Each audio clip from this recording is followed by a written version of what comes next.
A Summer of Supermoons, presented by Science at NASA. In June of last year, a full moon made headlines. The news media called it a supermoon because it was 14% bigger and 30% brighter than other full moons of 2013. Around the world, people went outside to marvel at its luminosity.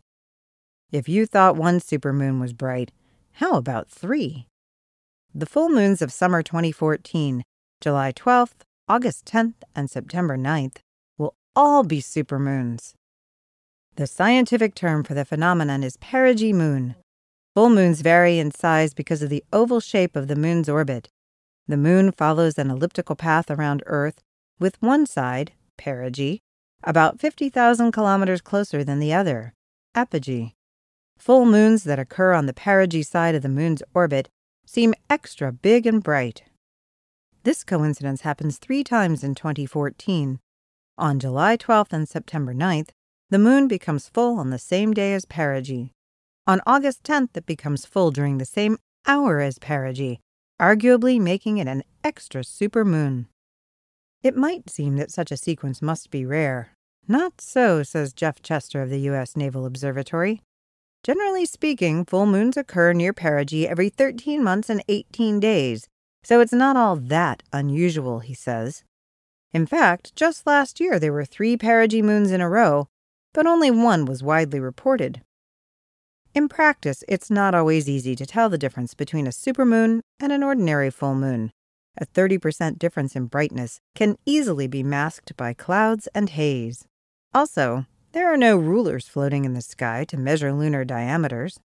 Hanging high overhead, with no reference points to provide a sense of scale, one full moon looks about the same size as any other. Chester expects most reports of giant moons this summer to be illusory. The moon illusion is probably what will make people remember this coming set of full moons, more than the actual view of the moon itself, he says. The illusion occurs when the moon is near the horizon. For reasons not fully understood by astronomers or psychologists, low-hanging moons look unnaturally large when they beam through trees, buildings, and other foreground objects. When the moon illusion amplifies a perigee moon, the swollen orb rising in the east at sunset can seem super indeed. I guarantee that some folks will think it's the biggest moon they've ever seen if they catch it rising over a distant horizon, because the media will have told them to pay attention to this particular one, says Chester.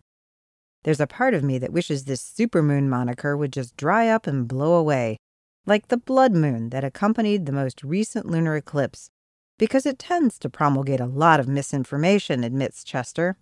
However, if it gets people out and looking at the night sky and maybe hooks them into astronomy, then it's a good thing.